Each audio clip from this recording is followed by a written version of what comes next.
Öz milletidan to'y qilishninki kimlikni qo'g'dashdagi roli haqida biraz buni bir ta'kidlagan bo'lsak. Qiz olsun yoki o'g'il bo'lib qolsin, Uyg'urlarni misol qilaylik, mahkumlik ichida bizga o'xshash chechilib ketgan, taraf-taraf parchalanib ketgan bir millatga nisbatan. O'g'il olsun, qiz bo'lib qolsin, o'zining millatini to'y qilgan vaqtida qimmat qarash o'xshashligi bor. Urf-odat o'xshashligi bor. Yashash usuli asos jihatdan o'xshashligi bor. Aqida, vatan, millat tuyg'usi o'xshashligi bor. İctimai münasibetlerimi o'xshashlik bor. Demek nurg'un taraflardan qarasa o'xshashlik chiqqandoz chiqadi. Bu sabablardan Uyg'ur o'g'il qizlari o'zining millatidan to'y qilgan vaqtida yuqorqi o'xshashliklar sababidan bularning o'zaro asal chiqishib ketishi, bir-birlar moslashib ketishi, bir-birini hurmatlashi, bir-birini qadrlashi, xushalliqning o'rtaq bo'lishi, g'am qayg'uning o'rtaq bo'lishi, bir-birisininki dardiga darmon bo'lishi, ig'irchilik bo'lsa, ko'tarishda osonga tushadi. Bugungi masalan Uyg'urlar misol qilsak, mushu ota-onasi ko'rishmayotgan, iqtisodiy qiyinchilik duch kelayotgan, butun aloqasi uzilgan mushundaq bir zamonda bir Uyg'ur bilan to'y qilsa, bir-biriga tasalli bermay, qandami o'g'il qiz tarafga, qiz taraf o'g'il taraf qanday turmush kechiradi. Mayli uningki iqtisodiy ahvoli yaxshi bo'lsin.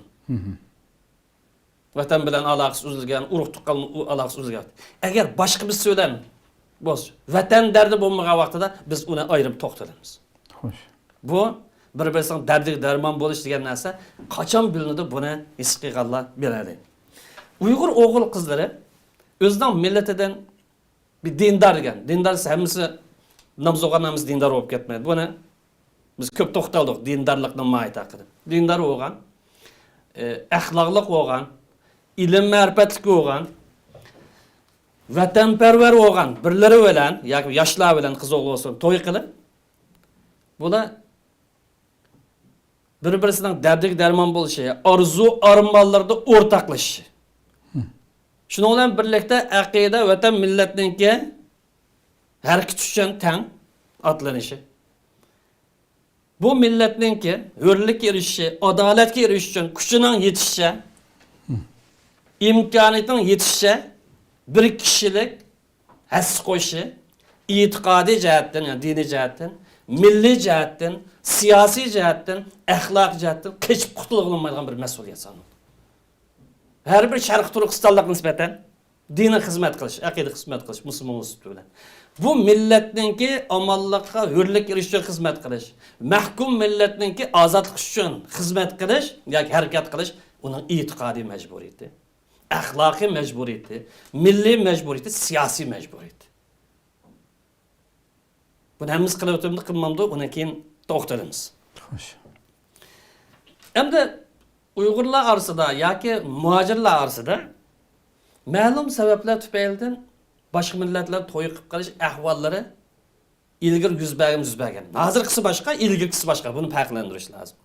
Chunki ilgari 10-15 yil ilgari zamonlarda qisman ba'zi kishilar yoki ba'zi shaxslar yoki ba'zi tonishlar qiz bo'lmaslik sababidan, qiz topolmaslik, o'zining millat topolmaslik sababidan boshqa millatdan to'y qilgan ahvol bor. U istisnoiy ahvol.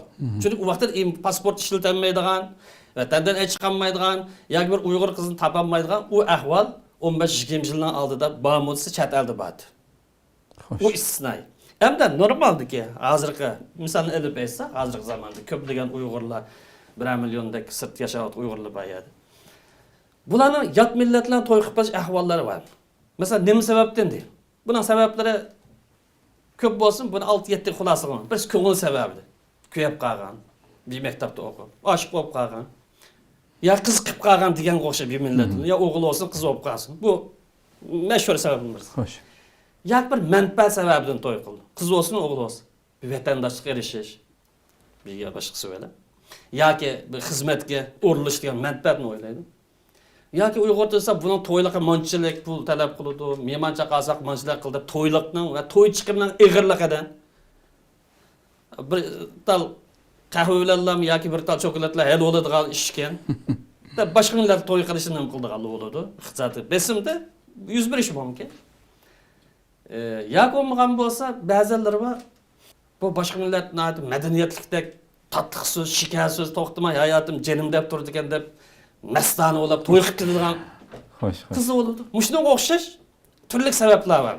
Bu yuqori sababdan qaysi birisidan, jiq sabab bo'lsa, muhimlari shu mening nazarimda. Bu yuqori sababdan qaysi birisidan yot millat bilan to'y qilish ahvoli yuz bergan vaqtida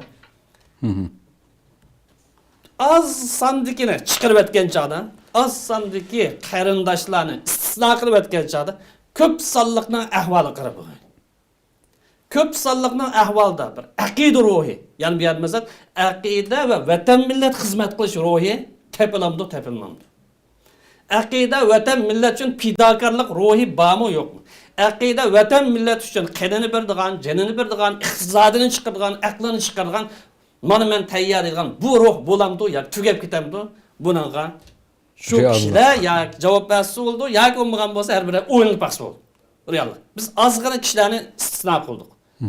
Burun qiz topolmaslik sababidan to'y qilgan, yoki to'y qilgan bo'lsin o'zining yo'lidan yanmaydigan 5%, 10%.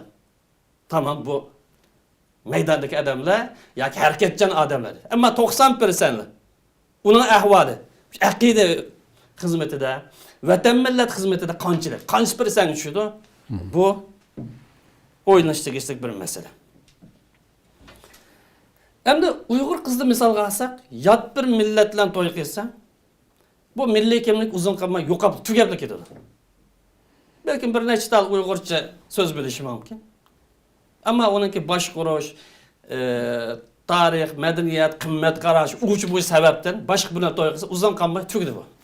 Uyg'urlar emas, farzandlaridan tortib tashladi. Biz o farzandga kelmadi, farzand yo'q. O'zimi 10-15 yil qolmay tamam tugaydi. Bir necha qiz Uyg'urcha gapini hisob qilmagan vaqtida. Ham Uyg'ur o'g'li yot millatdan to'y qilsa, bu qanday bo'ladi? Desa, yuqori deganimizda az sonni hisob qilmagancha mutlaq ko'p qisminiki vatan millat dardi bo'lmaydi.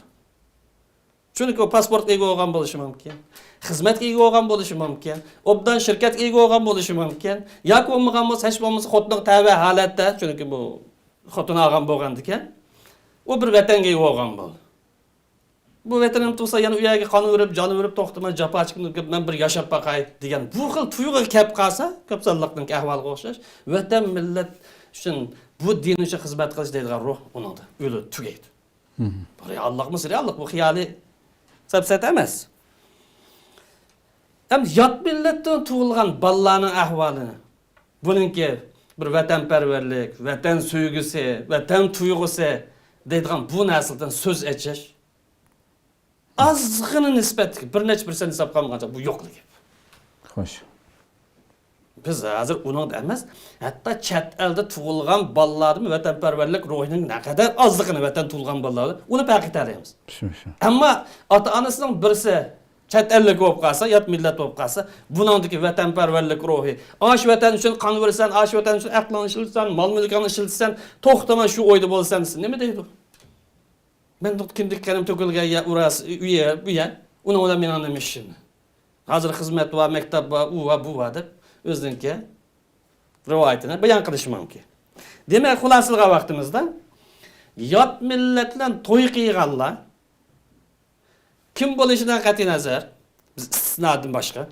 Ya'ni har qancha ilmli ko'p kelsa-mi, har qancha unvonliq bir yerda bo'lib kelsa-mi, aslan hisob qilmagan davomli istisno bor. Hammasi emas.